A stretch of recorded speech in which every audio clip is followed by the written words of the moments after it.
I guess just a thought on Yamamoto first off to start off. He's looking well. Like I know he can't come off until for another week or a few days. But how's he looking for you, and how you feeling about him? Yeah, I think he started to skate with the team before the break, and that's good for his personal self confidence and just feeling better and being able to be a full participant in practice. I thought he looked good today, and it's positive. That's a positive step in the right direction, and that's what he's looking for. That's what the team's looking for. Obviously, decisions have to be made when he comes back. I guess.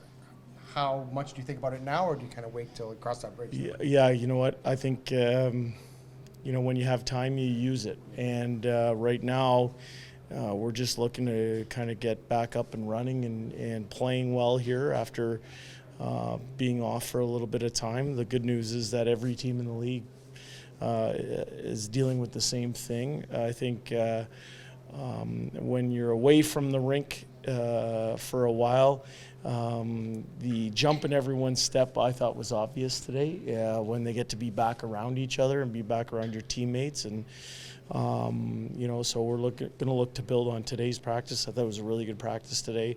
We're going to look to build on that tomorrow and then travel the right way to Detroit and take on a really good Detroit team on Tuesday. Dylan Holloway said that when he came in today, it said work day on the board. How important was it to set that tone for the guys and get their legs back under them? Yeah, important. I think we set a goal today of it being a work day, and we told our guys, we were up front right off the bat, we're going to get you up and down the rink today. So when they walked in and looked at the board, they knew what was coming, and I thought they did a good job. And I think when you're up front with it, it allows them to get prepared for it before they step on the ice. Plus, you're able to cap it off with at least the shootout and the 3-on-3 to give them a little fun. I think there's different ways to get the work rate where it needs to be, and we finished with something a little competitive there at the end. And when you do that, the players usually up their intensity because there's something on the line. And as I said, I thought we got them up and down the rink today. I thought they gave us what we needed to get out of them. Tomorrow we're going to look to build on that. You just asked about Dylan Holloway. Do you see any parallels between he and Zach Hyman in terms of kind of how they go about their way, or what can maybe a guy like Holloway learn from somebody like Hyman? Okay, yeah. I think they have different skill sets. I think they bring different things to the table. But what can he learn from him? Zach is a low-maintenance, high-production player. What do I mean by that? I think he comes to the rink every day with the purpose to get better. He's open to coaching. He makes the most of what he gets. And he's someone who has a lot of detail in his game. He's someone to model yourself after for any of our younger players because he's serious about being the best that he can be, and he's having a career year at this stage in his career, just like Nugent Hopkins. So for me, young men that get to go, and obviously, we have some really high-end players, superstars in the league. But when you look at the Nugent Hopkins, and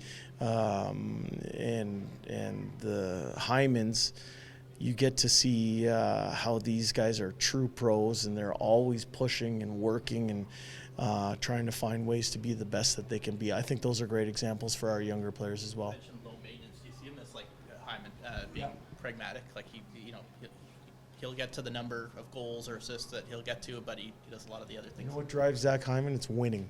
That's what drives him. And, I think when I say low maintenance, I mean you tell him something once and he applies it.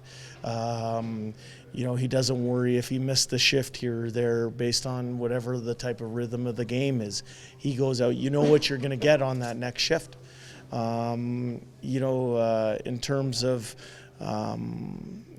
his approach, I think that's a great thing for young players to look towards. So when you have a shootout like that at the end, and some of the players often haven't shot in an NHL game, do you file that away just in case there's a long shootout? Yeah, I think if you remember last year in Game 82, we had a shootout that went a long ways, but I knew that Devon Shore had something, and I feel good about Devon Shore in the shootout, and that comes from drills like that.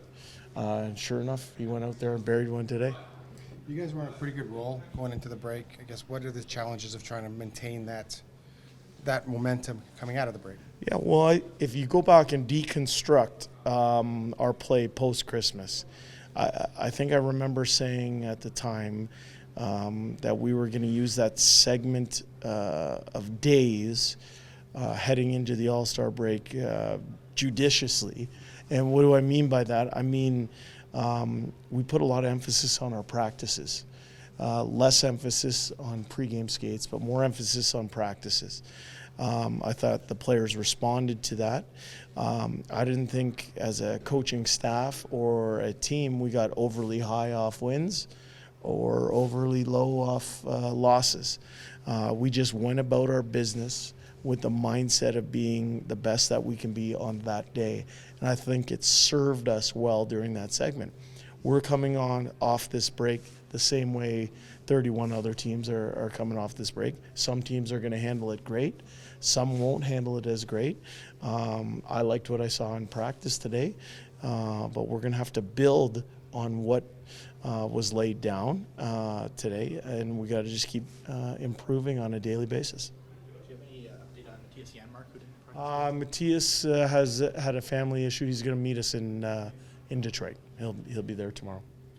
Good, thanks.